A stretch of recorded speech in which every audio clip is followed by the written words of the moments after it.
성도 여러분, 오늘부터 우리 교회는 세계 선교 주간을 갖습니다. 여러분은 선교사라면 어떤 생각이 드십니까? 선교사란 어떤 분을 말할까요?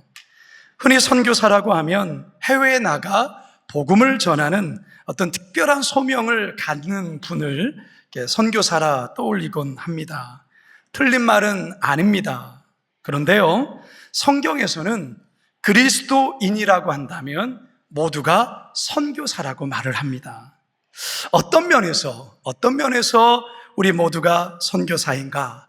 오늘 선포되는 말씀 속에서 살아계신 하나님의 음성을 다 듣게 되기를 간절히 소망합니다. 첫 번째 따라합시다. 우리는 가는 선교사입니다. 우리는 가는 선교사입니다.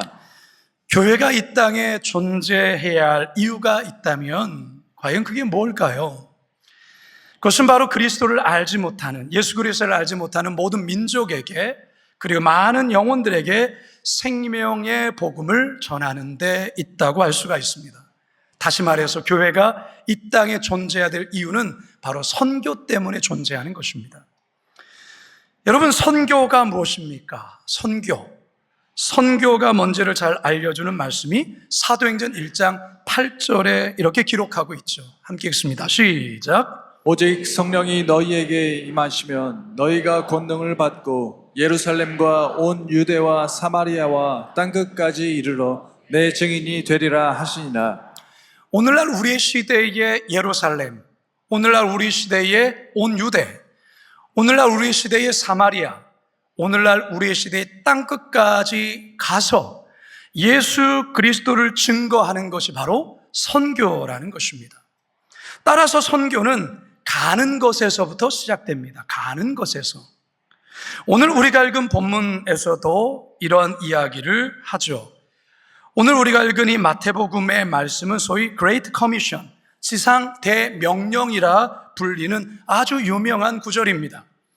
다 같이 마태복음 28장 19절 상반절입니다. 시작.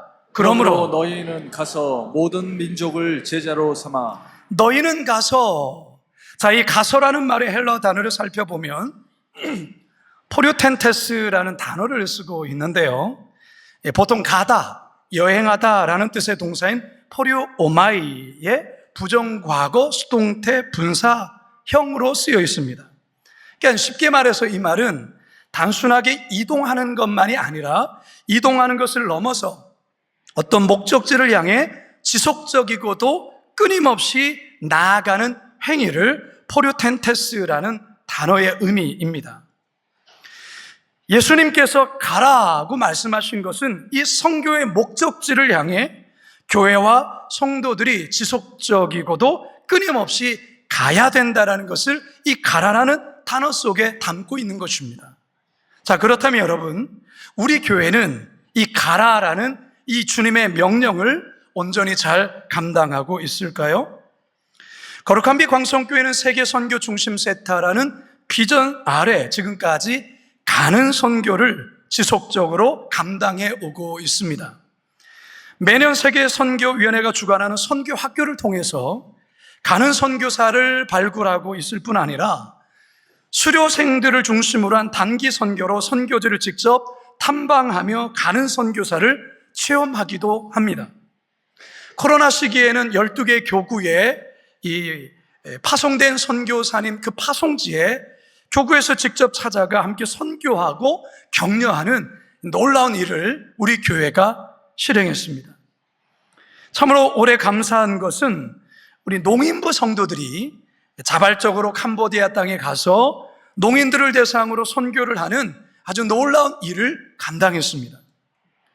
드림학교의 고등학생 애들이 네팔에 단기 선교로 다녀오고 꿈담에서도 이번 달에 캄보디아 선교를 다녀옵니다. 조이폴 장년부에서는 8월에 르완다, 이 아프리카 선교를 다녀올 예정입니다. 이처럼 우리 교회는 각각의 부서에서 끊임없이 가는 선교사의 이 역할을 감당해 오고 있다는 사실입니다. 저는 우리 성도님들에게 도전하고 싶은 것은 여러분들이 신앙의 여정 중에 건강이 허락된다면 꼭 한 번은 선교지에 직접 찾아가서 선교사님들을 위로하고 또한 그 선교를 직접 보는 가는 선교를 체험할 수 있기를 축복합니다. 자, 그런데 여러분, 선교지가 꼭 해외에 오지만을 선교지라 생각해서는 안 됩니다. 지난 주간에 우리 교회 사역 장로님들과 우리 교육자들 앞에서 총 40분이 영광 지역에 있는 이 순교지 야월교회와 염산교회 그리고 문중경 순교기념관을 이렇게 살피고 돌아왔습니다. 한국전쟁 당시 특별히 영광 지역에 많은 그리스도인들이 순교를 당하게 되었는데요. 야월교회는 우리 교단의 교회입니다. 근데 전 교인이 다 순교를 당했어요. 물론 전 교인이라면 65명밖에 되진 않지만 65명의 전 교인이 순교를 당하게 됐고요. 공산군에 의해서. 그리고 염산교회는 합동측 교회인데요. 교인의 3분의 2인 77명이 순교를 하게 되는데 거기에 아이들이 많이 순교를 당합니다. 이 순교지를 걸으면서 정말 예수를 믿는다는 게 뭔가, 이 땅에서 우리 시대 가운데 예수를 믿고 산다는 게 과연 무엇인가를 그 순교지를 돌면서 너무나도 큰 도전과 은혜를 사실 받았습니다. 그런데 저에게 또 다른 아주 특별한 감동이 좀 따로 있었습니다. 저희가 방문한 순교지 이 교회에서 그리 멀지 않은 곳에 이 월평교회라는 작은 시골 교회가 있는데 이렇게 우리가 이곳을 방문하게 되었습니다. 사실 이 월평교회의 이 담임 목사님과 사모님은 우리 교회 평신도 안수 집사님 출신이십니다. 우리 교회 정발산동 밤가시 마을에 있을 때 안수 집사님으로 권사님으로 우리 교회에서 열심히 봉사하셨던 분들이셔요. 이 목사님은 원래 이 대령으로 군 생활을 이렇게 하셨는데 우리 교회를 다니시면서 얼마나 열심히 교회를 섬기고 부부 목장이나 그리고 1:1 제자 사역 등을 너무너무 열정적으로 하신 거예요. 하나님의 부르심이 사실 있게 되어서 느지막이 신학 공부를 하게 되었고 결국에는 이 시골 교회까지 부임해서 온 겁니다. 특히 사모님은 우리 베트남 우리 형제 자매들 있지만 우리 교회가 올해 베트남 예배부가 만들어진 지 20주년이 됩니다. 태국 예배팀도 마찬가지인데요. 이 베트남 예배가 처음 만들어질 때에 온전히 헌신했던 분이 바로 그 사모님이세요. 그때는 권사님이셨던 것 같아요. 그분으로 인해서 우리 교회 베트남 예배부가 만들어졌어요. 저희가 이 교회에 도착했을 때 허리가 구부정하시고 나이가 많으신 할머니 권사님 한 분이 저희들을 기쁘게 맞아주셨어요. 그리고 이 사모님은 교회 앞마당에 심어놓은 이 자두나무에서 열린 그 자두를 따가지고 저희들을 대접해 주셨어요.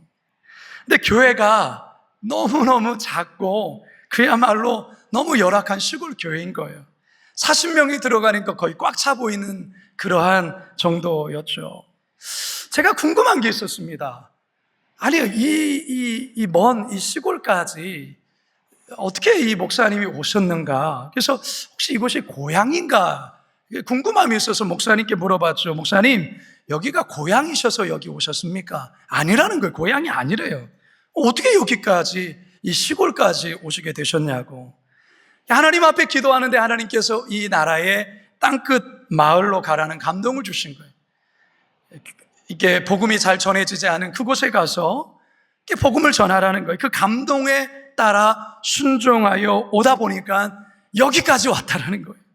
그러면서 지금 18년째 목회를 한다라는 거예요. 처음에 이 목사님과 사모님이 교회 왔을 때 교회가 완전히 거의 쓰러져가는 그런 교회인데 뱀이 너무 많은 거예요, 주변에.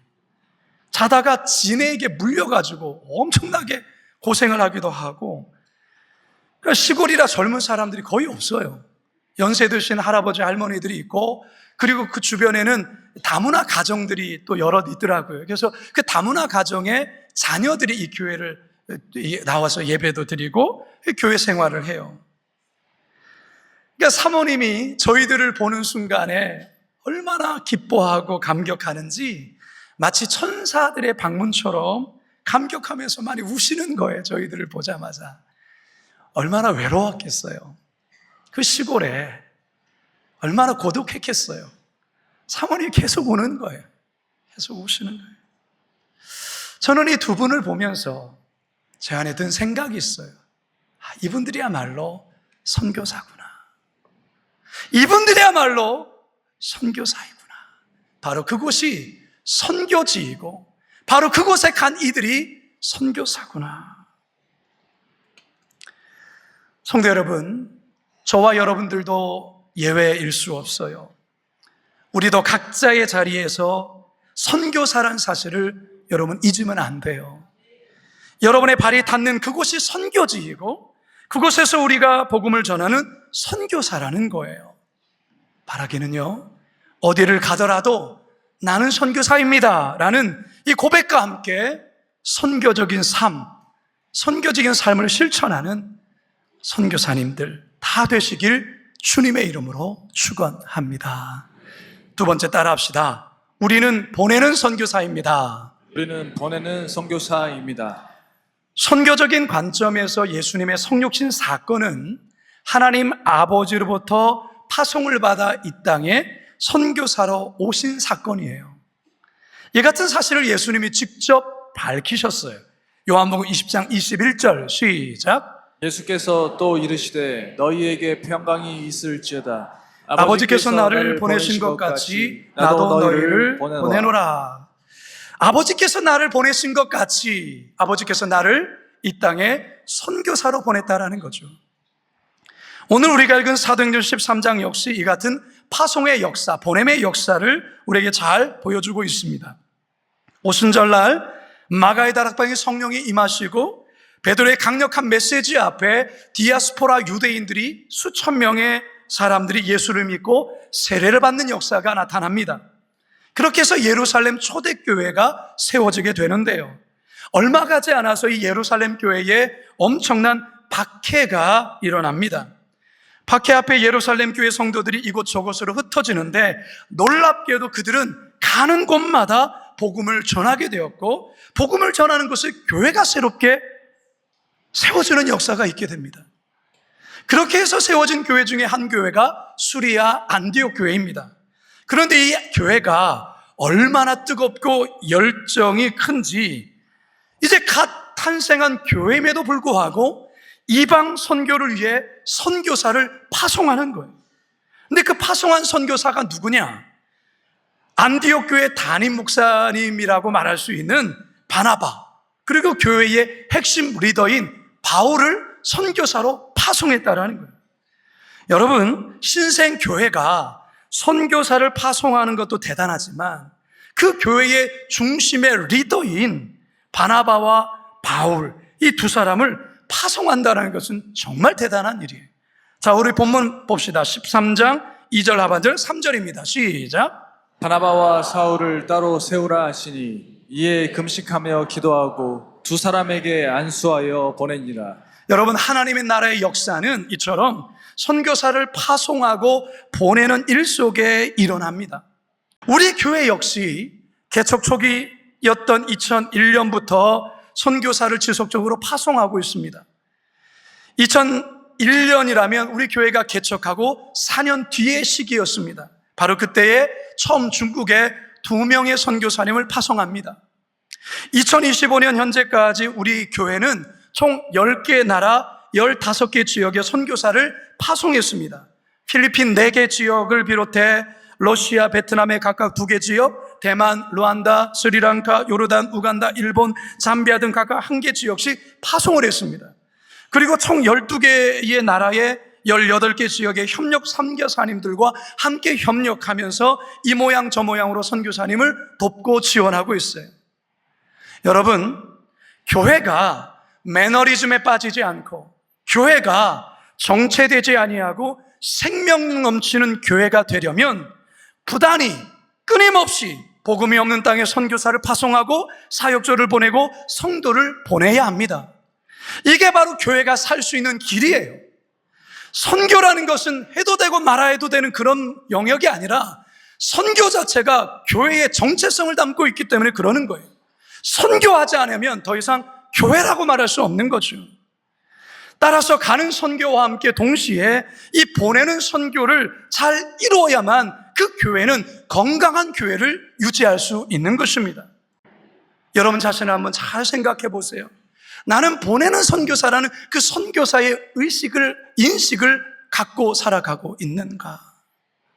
바라기는 우리 모두가 보내는 선교사라는 사명을 가지고 이 시대의 선교사적 사명을 잘 감당하시는 저와 여러분 모두가 되시길 간절히 소망합니다. 마지막 세 번째 따라합시다. 우리는 돌아보는 선교사입니다. 우리는 돌아보는 선교사입니다. 가는 선교사, 보내는 선교사, 여기에 대해서 우리는 많이 듣고 알고 이해하고 있습니다. 근데 이 돌아보는 선교사, 돌아보는 선교에 대해서는 조금은 익숙하지 않을 수 있어요. 사실 선교사님들이 선교지에서 오랫동안 건강하고 바르게 선교 사역을 잘 감당하려면 우리 교회가 이 돌아보는 선교를 잘 감당해야 됩니다. 무슨 말이냐면 여러분 한번 생각해 보세요. 선교지, 열악한 그 선교지에 10년, 20년, 30년 장기 사역하시는 우리 선교사님들을 생각해 볼 때 여러분 어떨 거라 생각하십니까? 너무 힘든 일이에요. 몇 가지 면에서 많은 어려움들이 있어요. 첫째는 문화적인 차이로 인한 어려움을 겪게 되어요. 두 번째로는 날씨도 그리고 환경도 너무 열악하고 어려움이 있어요. 제가 우간다를 가서 보니까 너무 덥고 환경이 너무 열악한 거예요. 저희야 한 열흘 있다가 돌아오는 거지만 거기에 1년, 5년, 10년, 20년 사역하시는 선교사님을 생각하면 솔직히 일주일 있다 돌아오는 게 너무 부끄럽더라고요. 너무나도 어려운 힘든 상황 속에 우리 선교사님들이 있는 거죠. 세 번째는 언어적인 장벽의 어려움도 있어요. 그리고 네 번째는요, 선교사님들은 현지인들에게 항상 타겟이 되는 때로는 신변의 위험에 노출되어 있다는 거예요. 참 안타까운 일이 지난 2월 21일에 있었죠. 마다가스카르라는 그 지역에 한국인 선교사 두 분이 강도의 습격을 받아서 사망하는 일이 있었어요. 교회에서 평생을 목회하시고 은퇴하신 목사님인데 80이 된 그 나이에 마다가스카르에 선교사로 가신 거예요. 근데 사위도 목사님이에요. 50대 된 사위 목사님인데 그 사위 목사님과 이 은퇴하신 목사님이 그 땅에, 그 열악한 그 땅에 농업 선교를 하면서 그 농업 기술을 가르쳐주고 그들을 사랑으로 품고 선교한 일을 한 거죠. 어느 날 갑자기 괴한이 침입해서 금품을 요구하는 중에 두 선교사님을 공격했고 결국 병원으로 이송했는데 끝내 사망하고 만 거예요. 우리 교단 선교사님이거든요. 여러분, 이처럼 선교사님은 늘 현지인들에게 타겟이 된다는 거죠. 그리고 마지막으로 선교사님들은 항상 그 마음에 고독감을 갖고 있어요. 외로움, 영적 탈진, 누구에게 속마음을 이야기하겠어요? 누구에게 그 마음에 있는 그 괴로움과 아픔을 누구에게 얘기하겠어요? 선교사님들이 이런 어려움 속에서 살아가요. 근데 우리 예수님께서 이런 연약함을 아시는 거죠. 그래서 하나님께서 그 선교사님들 끝까지 돌봐주시겠다고 약속한 말씀이 있어요. 그게 뭐냐? 마태복음 28장 20절 하반절이 함께 읽습니다. 시작. 볼지어다 내가 세상 끝날까지 너희와 항상 함께 있으리라 하시니라. 따라서 여러분, 교회는요, 파송한 선교사님들의 육체적, 정서적, 영적 필요를 채워주고 돌보는 사역들을 정말 잘 감당해 줘야 합니다. 참 감사한 것은 우리 교회가 돌아보는 선교를 아주 잘합니다. 여러 교회를 이렇게 비교해 볼 때도 우리 성도들이 선교사님들을 얼마나 귀하게 여기고 얼마나 잘 섬기는지 몰라요. 선교지에 어려움이 있다면 재정으로, 기도로, 다양한 후원으로 너무너무 잘 섬겨요. 때로는요, 과하다 싶을 정도로 너무 잘 하세요. 교구에서도 선교사님과 연결되어서 한국에 오면 만나서 식사 대접하시고 필요한 것을 또 채워주시는 그런 분들이 많아요. 그래서 저는 가끔 우리 교회 파송 선교사님은 참 복을 많이 받았다, 저는 그런 생각이 들어요. 왜냐하면 모든 교회가 파송 선교사님에게 다 그렇게 하는 게 아니에요. 우리 교회의 이런 모습은 몇 프로에 해당되는 거예요. 그래서 우리 선교사님 참 복 많이 받았다, 그런 생각을 할 때가 있습니다. 근데 한 가지 저에게는 바람이 하나가 있어요. 기도 제목이기도 해요. 선교사님들이 언제든지 고국에 왔을 때 쉴 수 있고 재충전할 수 있는 공간이 조금 더 우리 교회에 많이 있으면 좋겠어요. 저희 교회는 사회 선교관이라고 이 옆에 있지만, 이 선교관에 선교사님 왔을 때 지낼 수 있는 그 실이 2개에서 3개밖에 없어요. 우리 선교사님 많이 파송했는데 실질적으로 우리 교회에 와서 쉴 수 있는 공간이 거의 없다 싶어요. 너무 부족하다는 거죠. 저는 우리 선교사님이 언제라도 왔을 때 정말 잘 쉬고 잘 충전을 받아서 다시 선교지로 돌아가 끝까지 선교 잘할 수 있는, 그랬으면 좋겠다, 그런 기도와 그런 바람을 갖습니다. 여러분들도 함께 기도해 주셨으면 좋겠습니다.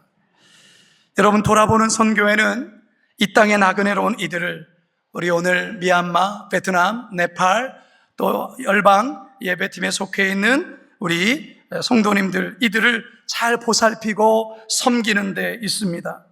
그리고 저들을 그리스도의 제자로 잘 훈련시켜서 이후에 이들이 고국으로 돌아갔을 때에 우리가 또 그들을 돌아보면서 그들로 하여금 선교의 사역의 지경이 넓혀지도록 음으로 양으로 돕는 것, 이게 바로 돌아보는 선교예요. 이 사역을 태국 예배팀이 아주 잘합니다. 태국에서 온 우리 형제자매들에게 복음을 전하고 그들이 회심하고 그리스도를 주인으로 받아들이고 나고 이들이 이후에 다시 본국으로 돌아가면 이 태국 예배팀에서는 매년마다 정기적으로 그 태국에 가서 그들의 영적인 상태를 점검하고 기도해주고 격려해주고 돌아오는 일 돌보는 사역이 아주 잘 되어 있어요. 저는 태국 예배팀만이 아니라 우리 베트남, 캄보디아, 그리고 네팔, 미얀마, 또 우리 열방 예배에 속해 있는 여러 나라에도 이런 일들이 일어나기를 주님의 이름으로 축원합니다. 이제 저는 말씀을 마치려고 합니다. 여러분, 선교는 교회의 정체성이자 교회가 이 땅에 존재해야 될 이유입니다. 선교는 해도 되고 안 해도 되고가 아니에요. 안 하면 교회로서의 존재감을 잃어버린 거예요. 마땅히 해야 될 일이죠. 그리고 여러분 모두가 선교사예요. 가는 선교사가 될 수 있고, 보내는 선교사가 될 수 있고, 마지막으로 돌아보는 선교사가 될 수 있어요. 거룩한 미 광성교회 성도라고 한다면 이 3가지의 선교사 중에 꼭 하나의 선교사가 되어야 합니다. 여러분들이 직접 선교지로 가도 너무나도 좋은 일이지만 여건과 환경이 그렇게 되지 않는다면 여러분, 돌아보는 선교사의 사역을 감당해 주셔야 됩니다. 그리야 할 때 우리 교회는 하나님께서 주신 이 비전, 세계선교 중심센터라는 이 비전을 온전히 이루게 될 줄로 믿습니다. 바라기는 세계선교 주간을 맞아 거룩한 미 광성교회에 속한 우리 모두가 선교사라는 사실을 기억하며 가든지 보내든지 돌아보든지 선교 잘 이룰 수 있기를 주님의 이름으로 축원합니다.